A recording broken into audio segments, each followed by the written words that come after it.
1,00,000 कर्मचाऱ्यांचा संगणक परिचालक असेल, कर्मचारी असेल आणि ग्रामीण भागाशी निगडित आहे। सभापती महोदय, आपण जर नगरपालिका गेलो, नगरपंचायतमध्ये गेलो तर सफाई कामगार असतं, सीओ असतं। तुम्हाला माहित आहे का एका इकडे ग्रामपंचायतचं नगरपंचायत झालं का सगळ्या सुविधा देता तुम्ही, पण ग्रामपंचायतले सफाई कामगार आहे? ग्रामपंचायतले आम्ही पाहतोय क्लास 3 वाला, क्लास 4 वाला चालवतोय आणि नगरपंचायतल्या लोकांसाठी तुम्ही सीओ सारखे अधिकारी, मुख्य अधिकारी देताय, त्याला ते दर्जा देताय। आणि मग गोरे साहेब, तुमच्याकडून अपेक्षा आहे, तुम्ही तर सातारा आणि सांगली जिल्ह्यातले पैलवान म्हणून याकडे पाहिलं पाहिजे।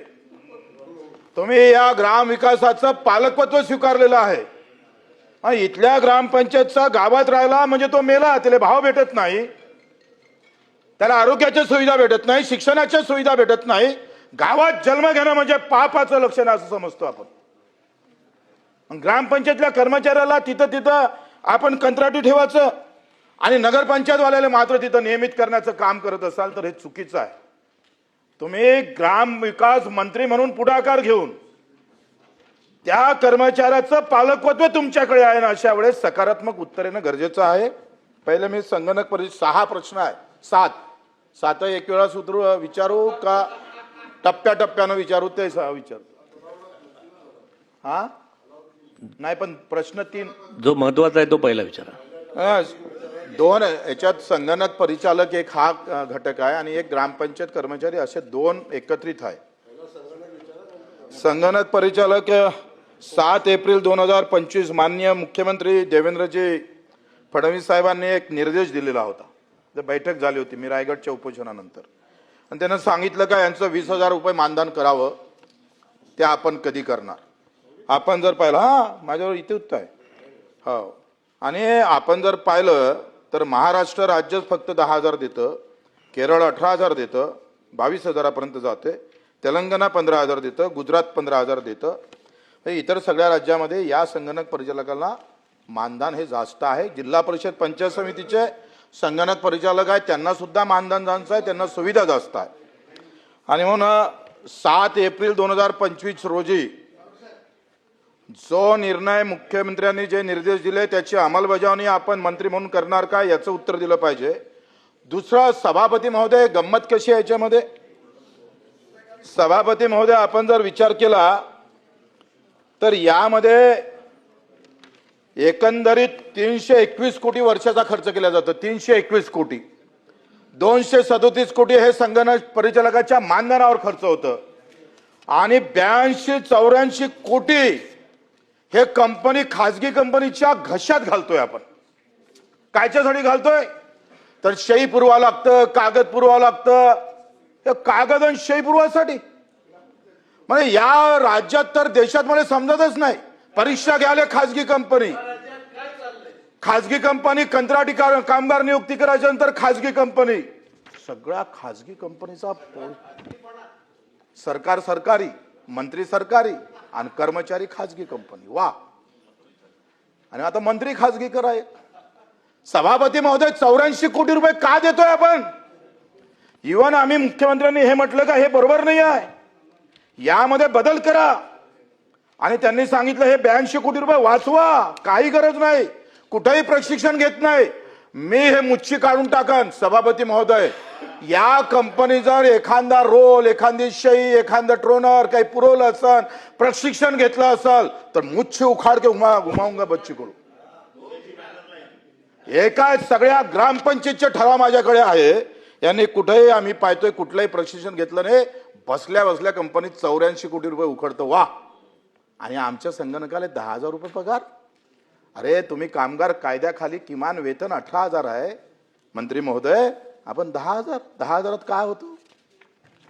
मला वाटते याचं तुम्हाला निश्चित गांभीर्यपणे तुम्ही याचा विचार करेल। मानधनासह राष्ट्रीय ग्राम स्वराज्य अभियान आहे, त्याच्या अंतर्गत डायरेक्ट नियुक्ती करा। आता याचा प्रवास काय गमतीचा आहे लक्षात घ्या मंत्री महोदय। तुम्हाला माहित आहे 2 प्रकारचा निधी भेटतं, 15 वित्त आयोग एक निधी देतं आणि ग्रामपंचायतच्या काही स्वनिधीतून पैसे जाते। ग्रामपंचायत पाठवते जिल्हा परिषद पाठवते RGS ला, आणि मग RGS काय करतं, पुन्हा जिल्हा परिषदले, पुन्हा पंचायत समितीले, पुन्हा ग्रामपंचायतले, मग कर्मचाऱ्याले। वा, हा जो प्रवास आहे त्याची गरज काय? डायरेक्ट RGS मधून तुम्ही ग्रामपंचायतच्या त्या कर्मचाऱ्याच्या खात्यात टाका ना बाबा. ते केलं पाहिजे तुम्ही. बिलकुल जात नाही. माझ्याजवळ सगळे कागदपत्र आहे. माझ्या तुमच्या अधिकाऱ्यांना सचिवांना दिलेलं पत्र आहे माझ्याकडे. मी ते तुमच्या समोर ठेवतो लागंतर. हे सगळी माहिती अशा प्रकारचं चुकीची जी पद्धत आहे सभापती महोदय, तुम्ही ग्रामीण भागातून येत आहे म्हणजे आपण पाहतो जसा पूजेले ब्राह्मणाचा हात लागला पाहिजे तसा हा जो हात लावण्याचा प्रकार आहे ना हा खऱ्या अर्थानं बंद करा.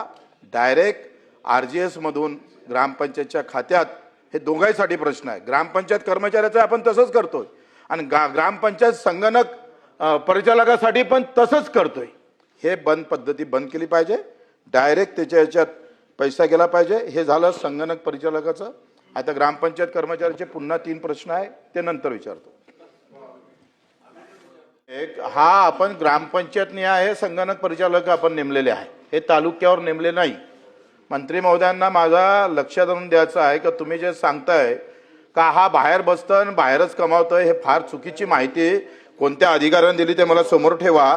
हे फार चुकीची माहिती येत आहे रेकॉर्डवर. अशी रेकॉर्डवर चुकीची माहिती येऊ नये. या ग्रामपंचायत परिचालक संगणक परिचालक असं त्याचं नावच आहे. त्यानंतर तो तालुक्यावर बसायचा काही संबंधच नाही आहे. माझं पहिले ऐकून घ्या तुम्ही. आता मी तुमचं ऐकून घेतलंय. माझं असं म्हणणं आहे का हा कुठल्याही प्रकारची वेगळ्या पद्धतीनं कुठं काय बसतं. तुमचं असं म्हणणं आहे का एखाद्या हॉस्पिटलमध्ये सरकारी रुग्णालयात एखादा डॉक्टर आहे त्याचा खाजगी हॉस्पिटल आहे त्याच्यातून किती पैसे कमवतो हे सांगताय. एखादा आमदार आहे तो कमिशन किती खातं हे सांगायचं आहे का तुम्हाला? हे अशा पद्धतीनं टवाळणी करू नये. माझं काय म्हणणं आहे का त्याला भेटणारं मानधन 10,000 आहे ते वाढलं पाहिजे. तो कर्मचारी आहे का कामगार आहे ते सांगितलं पाहिजे. कोण आहे तो? कर्मचारी आहे का कामगार आहे? याचं उत्तर द्या तुम्ही. तुमच्या ग्रामपंचायतचा आणि खाजगी कंपनीला तुम्ही 84 कोटी देता कशाला? काय गरज आहे? कुठली आली ही कंपनी? आणि मग हेच पैसे त्या संगणक परिचालकाला द्या ना तुम्ही. त्याला का देत नाही?